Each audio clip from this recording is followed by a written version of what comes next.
weather is clearing up. What better time to review a 2023 Toyota GR86?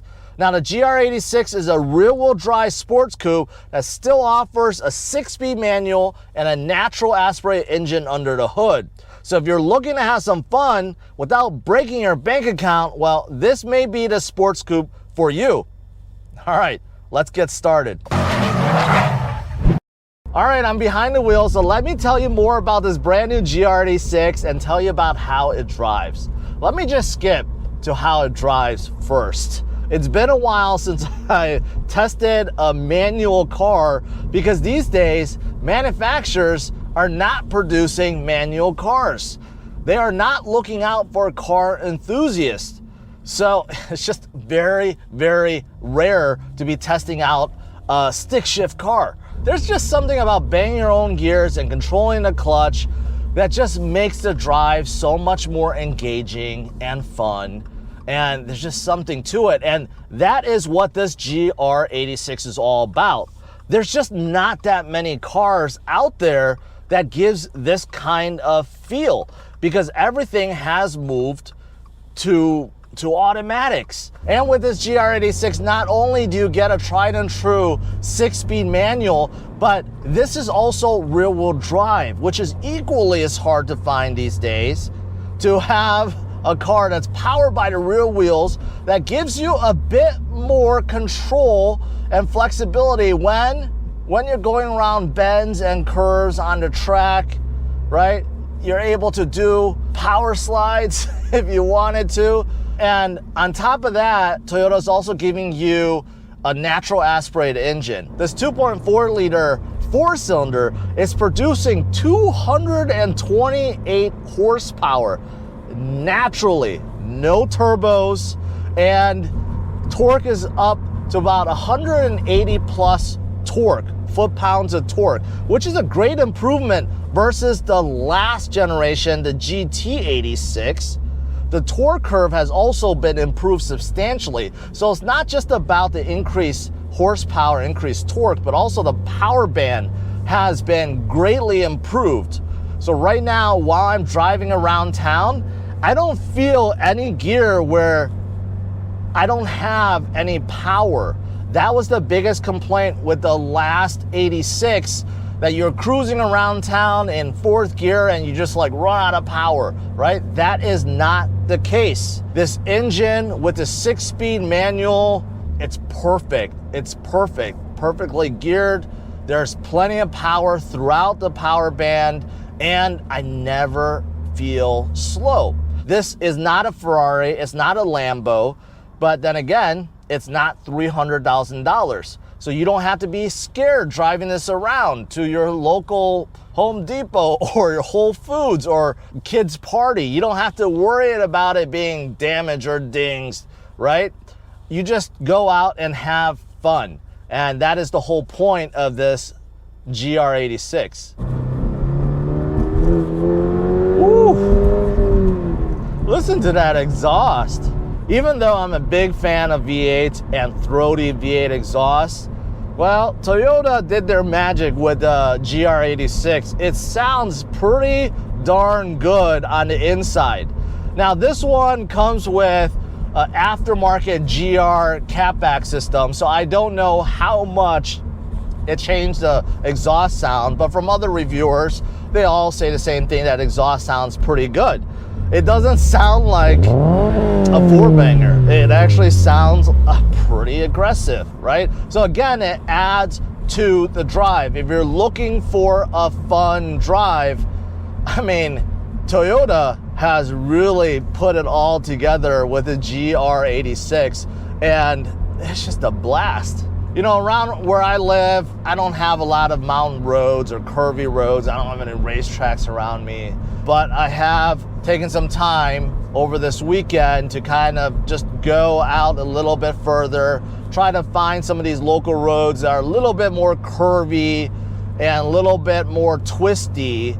And this GR86 is just so planted. Love it. So planted. You feel like you're in such control. And again, Toyota nailed it in terms of the driving experience, man, it's spot on. Listen to that, listen. The engine revs up to 7,500 RPMs, in case you're wondering.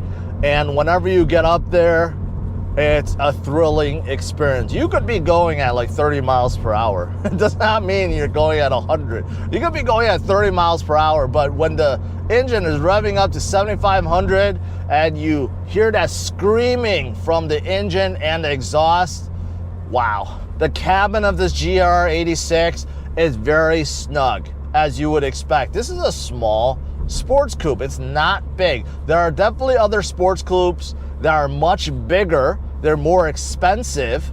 This is a good size, but don't expect to be hauling your family around. Really think of it as a two-seater, even though this is listed as a 2+2, where you can have some kids in the back. They have 0 leg space. Okay, so really think of this GR as a two-seater, not a 2+2. But you know, up front, I think it's a good amount of space. Up front, I'm 5'10". I have good amount of headroom. Shoulder room's not bad. Hip room is a little bit smaller, but overall, even me, and I'm fairly heavy and big, I feel pretty comfortable up here. So, I mean, if you're thinking about, if you're like 6'2" or something like that, can you fit? I do think so. I do think if you're on the larger side, you could still fit, but don't be expecting to haul anyone on the inside. And the same thing goes with trunk. This is not a sedan. This is really like a hatchback. And even though the trunk lid does open up fully, you're not gonna get a whole lot of space back there. I'm pretty sure most of you guys watching this is not concerned about the small trunk or the inability to haul people in the back. You wanna know about the drive, right? Well, like I said, you get a very cozy cabin. Also, I wanna say that these seats are marvelous. They're not as good as, say, a Civic Type R seats. Those are phenomenal, but these are really good seats. They hold you in. They're not too aggressive, although they are really good at holding your back, holding your butt, your thighs, right? And because this one is premium, it does have that suede insert, which I like. It looks better and it feels better in my opinion. So the seats are phenomenal.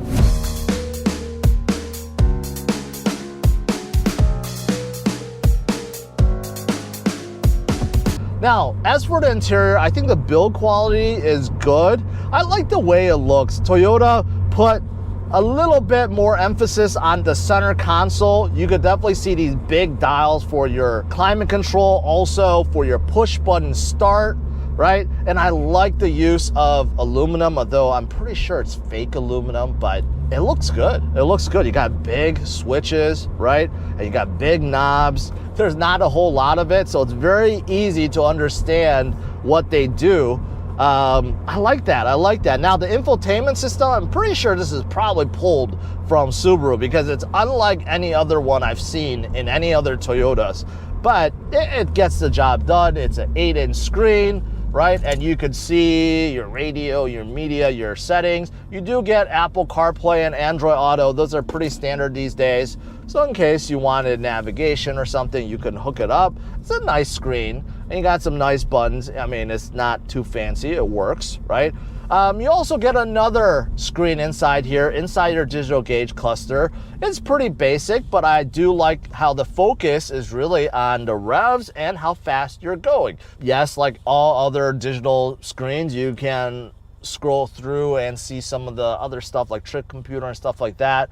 Pretty basic, but gets the job done. Now, besides the two screens, there's not a whole lot of features you get on the inside. You do get heated seats with this premium, dual climate control, I mentioned that, right? Automatic windows, you also get heated mirrors. So you do get the basics, right? But if you're expecting luxury car features, you're not going to get it. And also things like sunroof is missing, HomeLink buttons are missing, power seats are missing. But you know what? With a car like this, you really just don't care because what you do care about is just how enjoyable it is to drive.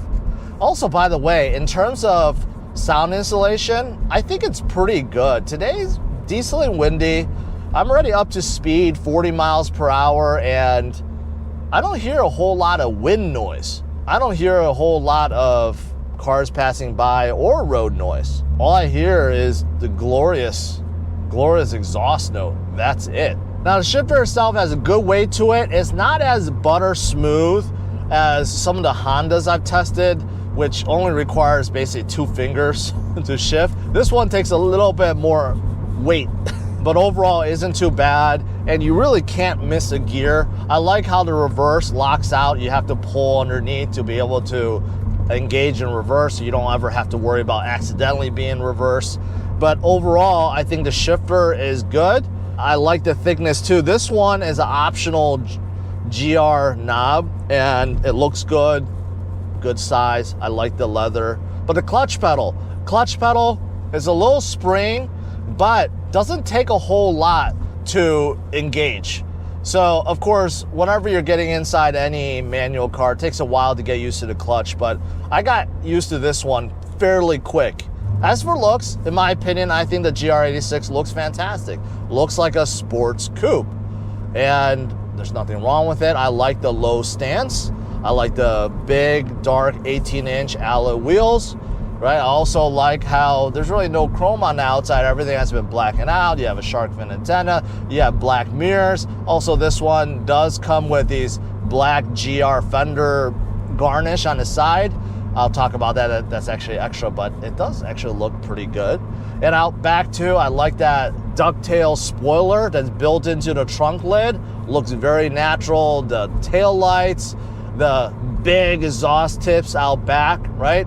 Nothing to dislike about this GR86 on the outside. Yes, the outside doesn't look like a Lambo or Ferrari, but in my opinion, it looks pretty good. And here's the thing, it doesn't look obnoxious like some of the other sport coupes out there. The ones that are so obnoxious that you're basically afraid to drive it as a daily car, not with this GR86. Now, so far, the GR86 sounds pretty good, right? But what makes it even better is the price. The starting price for a GR86 is way lower than what you expect. There's so many out there that are now pushing the price up to $40,000, $50,000. That's not the case with GR. So let me tell you more about pricing. As for pricing, there are 3 trim levels to the brand new GR86. If you're looking at a base, it starts under $30,000. But if you wanted a little bit more features, then you have to opt for the premium, and it starts right at $30,000. Now, of course, you can add a few accessories to customize your GR86. For example, the one I'm driving has a GR shift knob, which costs $150. If you wanted a performance dual catback system, which gives you GR and black exhaust tips, which look really nice and sound really nice, well, that's $1,700. Then you have GR air filter, which can be had for $75. The fender vent inserts, they look quite nice, $159. And there's a few other little things that you can add. So this one, as configured with the destination charge, is right around $34,000. Keep in mind the destination charge is about $1,100. Now, for this year, there's also a 10th anniversary special edition. You get a very unique look on the outside and a few other performance features that you're not going to find in any other GR86. That one is close to $36,000 after destination charge. So it depends on what you're looking for, but obviously for this price range, I think the GR86 is a bargain. So to conclude, am I a fan of this GR86? Yes, no doubt about it. I mean, if you're looking for a fun sports coupe that's not going to break your bank account, I mean, you really should consider this. Of course, there are other sports coupes out there, but they just cost a lot more. For example, Toyota has the Supra, you also have the Nissan Z, and then of course you have something like the Civic Type R. I mean, those cost like double. They're like double the price of this. I didn't mention any of the cons in this video, and you may be wondering, are there any cons? Well, they're insignificant compared to everything else. Yes, you don't get all the features. Yes, you can't haul people in the back and you have a small trunk space. Yes, you don't have a sunroof and you may not have that many USB ports in here or ventilated seats. Even though there are cons, I feel like they are insignificant compared to what you're getting and what this car is really all about. All right, guys, smash the like, subscribe to the channel, and I'll see you guys later. Bye-bye.